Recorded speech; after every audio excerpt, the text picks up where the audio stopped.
Bonjour à tous, bonjour Julien, bonjour Elsa. Nous retrouvons aujourd'hui pour un webinaire que nous allons dédier à Power Query et que nous avons intitulé Dites adieu, entre autres, au copier-coller sur Excel.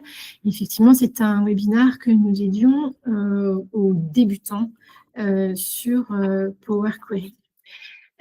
Pour m'accompagner sur ce sujet, j'ai avec moi donc Julien, tu es responsable amélioration continue de la practice digital et consulting. Bonjour à tous. Et Elsa, tu es business analyst pour notre BU, effectivement, digital et consulting. Bonjour. Alors, donc on va parler aujourd'hui de Power Query et plus spécifiquement, on reviendra après sur qui nous sommes. On va vite rentrer dans le vif du sujet. En 3 mots, il y a quand même un certain nombre de choses en prérequis à retenir sur Power Query. On va peut-être juste dérouler effectivement ces points-là. Le premier, c'est de se dire que finalement, on a accès à Power Query sur Excel, Elsa. Oui, tout à fait. Donc, en fait, à partir du moment où vous travaillez déjà avec la suite Office, vous avez d'office donc un accès à Power Query et ça, peu de gens le savent. Donc, directement sur Excel, on y reviendra après pendant la démonstration. C'est aussi, j'en profite, une des briques principales de Power BI. Donc, en fait, une fois qu'on sait manipuler Power Query, on a déjà un pied dans Power BI pour ensuite utiliser cet outil-là aussi. Ça permet de continuer à utiliser son PC, même lorsque les tâches sont en cours de traitement, ce qui en soi est un vrai plus.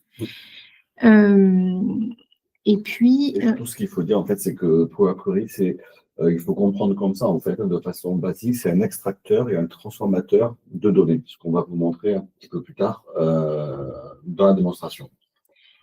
Et puis, c'est surtout le fait que ce n'est pas un outil de saisie, mais plutôt, on va dire, un extracteur transformateur tel que, Elsa, tu vas nous le montrer dans la démonstration qui va suivre. Tout à fait. Et donc, pour dire justement c'est quoi Power Query, c'est quoi les avantages, c'est qu'on va pouvoir créer des macros entre guillemets intelligentes, mais sans avoir à créer cette macro à la main, comme on sait le faire. Ça va permettre aussi d'avoir une extraction de données qui peuvent être soit du XLS, soit du CSV, soit directement dans le ERP.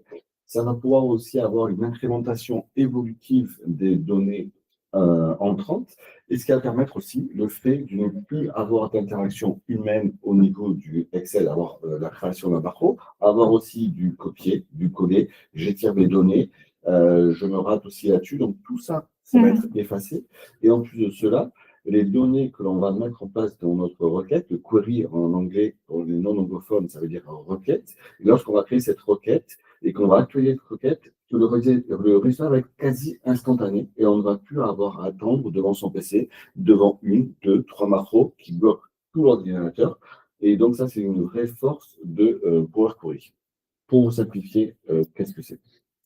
Alors, on va identifier quand même un certain nombre de points clés lorsqu'on va vouloir robotiser certaines tâches. Elsa, il y a 3 points d'importance à avoir en tête. 3 points principaux. Donc, comme on l'a dit précédemment, c'est un extracteur et transformateur de données. Donc, qui dit données dit source de données. Donc, déjà, il faut bien identifier quelle source de données on va utiliser, où est-ce que ces données seront stockées. Très important, puisque du coup, Power Query va aller requêter à chaque fois les données à l'endroit où on lui indique de le faire. Et donc, ces données-là doivent toujours être très stables et doivent rester le plus possible inchangées. Donc, le format doit rester le même à chaque fois. On doit aussi donc éviter tout ce qui va être données type entrée manuelle, parce que ça, c'est trop changeant, trop instable. Donc, il nous faut des sources de données très stables, peu changeantes, et donc toujours classées au même endroit. Oui, ce qui permettra effectivement après de faciliter le retraitement fait sur le fichier source. Voilà.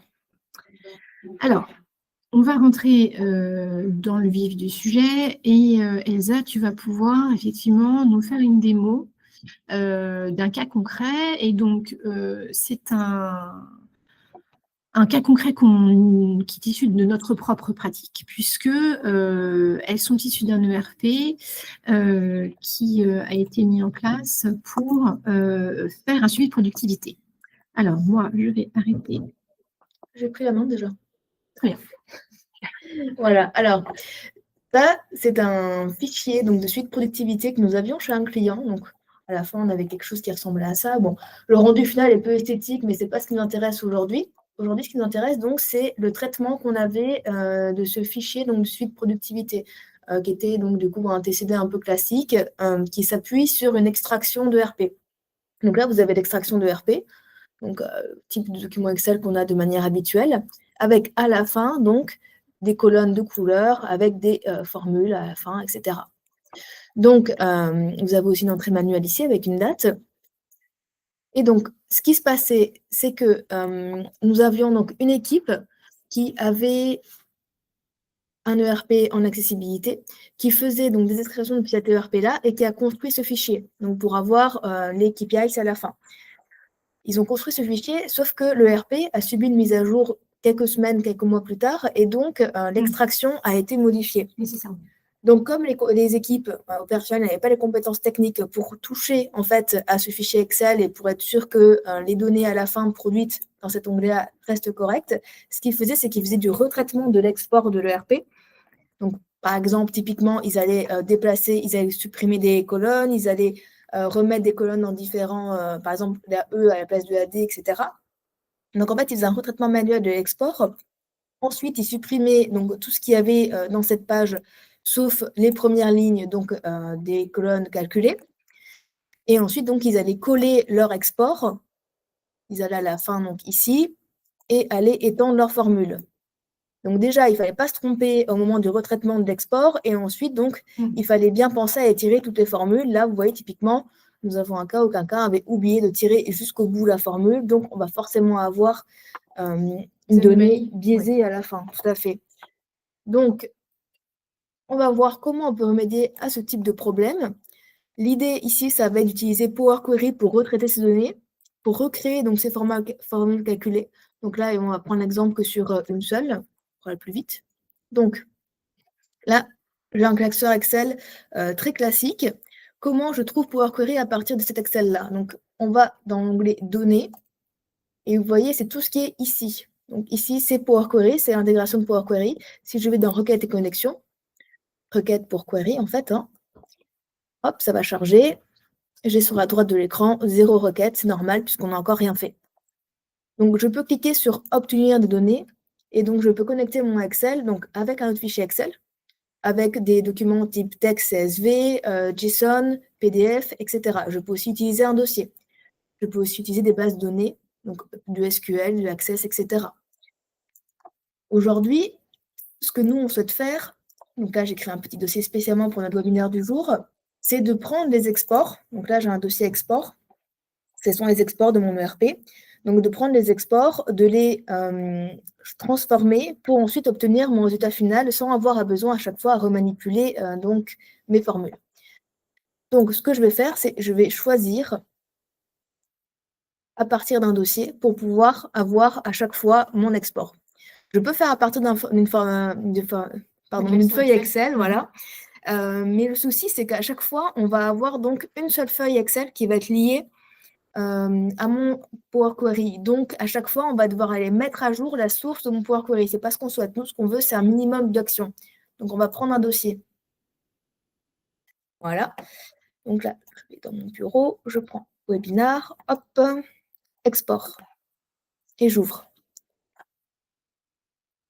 Voilà. Donc là, plusieurs possibilités. Ici, vous voyez, Power Query détecte qu'il y a 2 fichiers dans mon dossier. Donc, j'ai 2 possibilités. Soit je décide de combiner mes 2 fichiers-là. Donc, par exemple, si je souhaite cumuler mes données et pas seulement mettre à jour mes données, je peux choisir donc de combiner ces 2 fichiers-là. Attention, il faut par contre qu'on ait exactement le même format, le même nombre de colonnes, le même intitulé de colonne, etc. Et c'est vraiment à la majuscule près, sinon ça ne fonctionnera pas.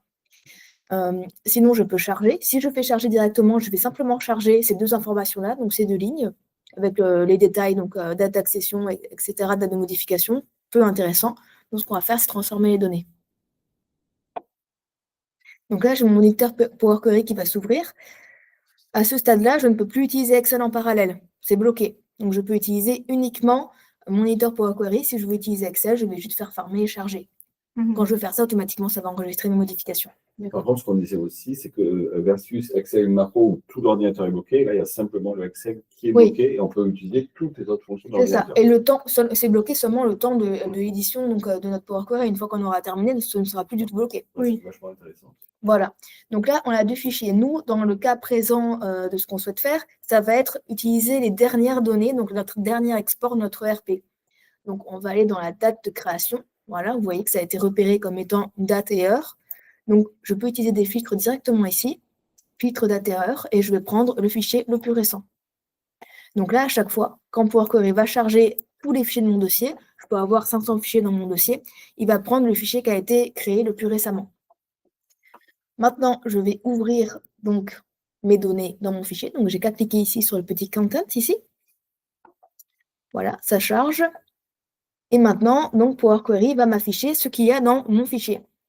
Donc là, c'est assez facile. J'ai qu'un seul onglet sans tableau. Donc là, c'est vraiment des données brutes. Donc, on n'a même pas de tableau paramétré dans le Excel.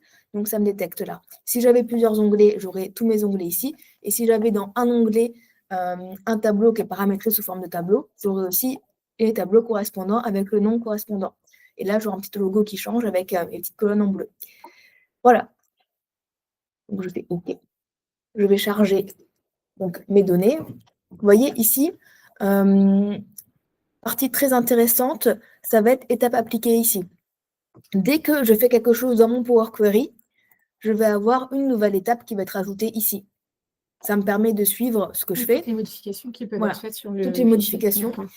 Et surtout, ce qu'il faut retenir, c'est que toutes les modifications que je fais ici ne se reflèteront pas dans mes données sources, évidemment. Ça se fait uniquement dans mon Power Query, donc mes données sources restent complètement inchangées.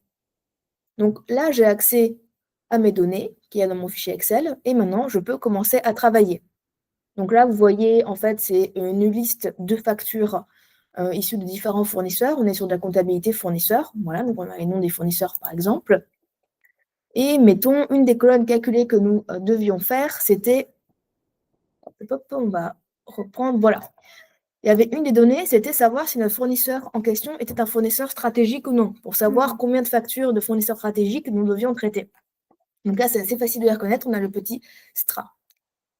Donc, ce qu'on peut faire, déjà, c'est s'assurer qu'on a bien le bon format de données avant de commencer à extraire, à créer nos formules, etc.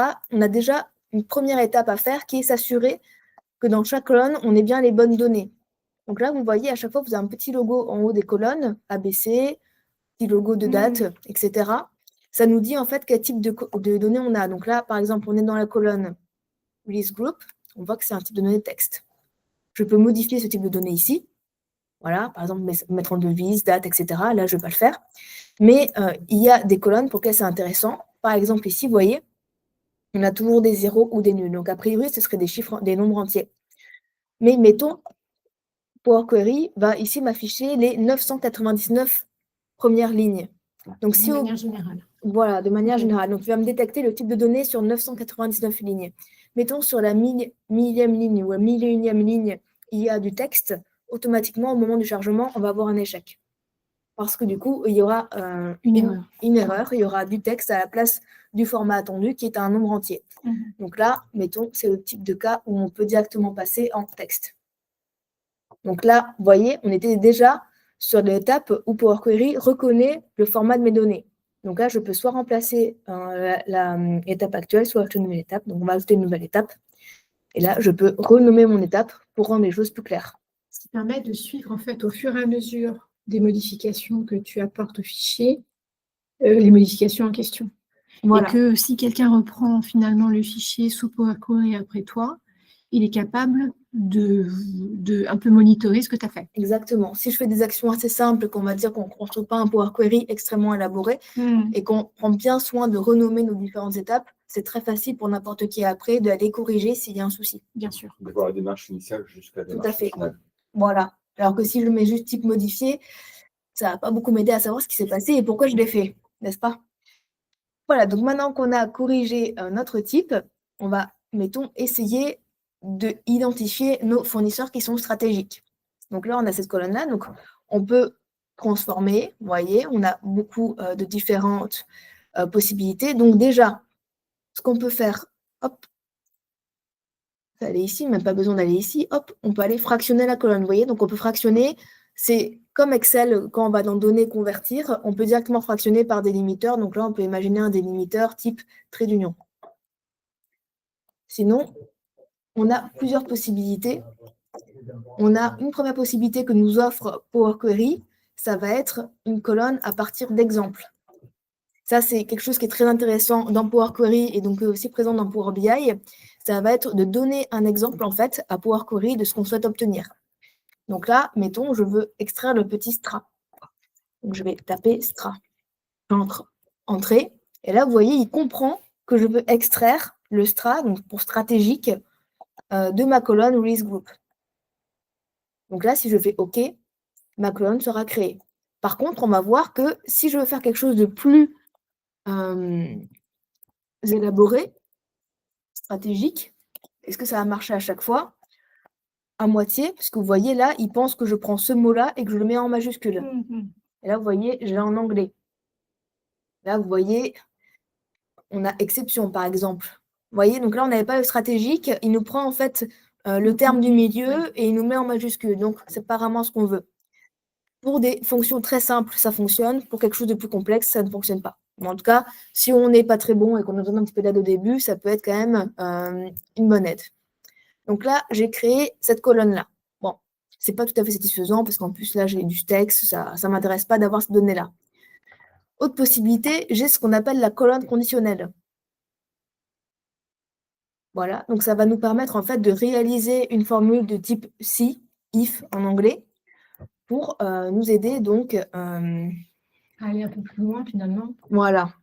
Dans le sujet qu'on avait avec stratégique et d'être plus précis en fait dans ce que tu souhaites obtenir. Tout à fait. Donc là, il me suffit donc ici de sélectionner la colonne sur laquelle je veux me baser. Donc là, c'est par ordre en fait des colonnes, c'est pas par ordre alphabétique, c'est par ordre des colonnes telles qu'elles sont affichées. Donc release group c'est au début. Si release group, là on va dire contient strat, alors je vais mettre stratégique.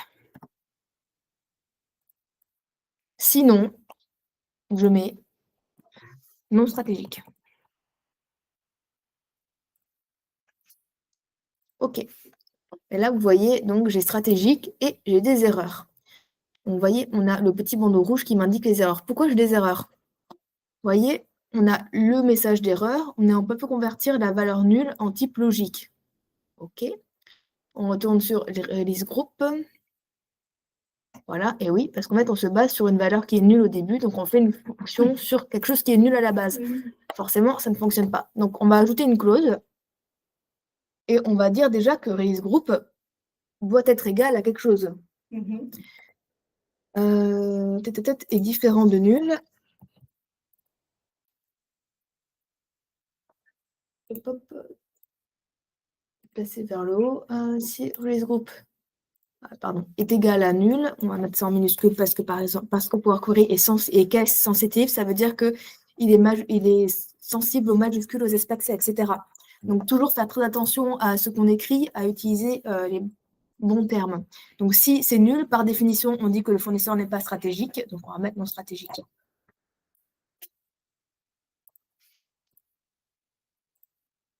Et voilà. Et là, j'ai réglé mon problème. Dernière possibilité, on peut créer une colonne simplement avec donc du coup une vraie fonction. Donc Power Query utilise le langage mQuery. C'est un langage qui est plus simple que le VB Excel de mon point de vue, puisqu'en fait on a accès, voyez, on appelle une classe donc, de formules. Donc là par exemple j'appelle texte, et là vous voyez on a quand même des formules qui sont très explicites. Donc on a notamment text content, ce qui nous intéresse aujourd'hui. On peut aussi avoir, si on appelle les dates, on a aussi toutes nos formules de dates, etc. Donc, vous voyez, on a plusieurs possibilités. Donc là, if text contains, on va prendre. Donc là, vous voyez, hop, on double-clique, on met this group. Alors, on sépare avec des virgules et pas avec des points-virgules. Donc là, on va mettre strat.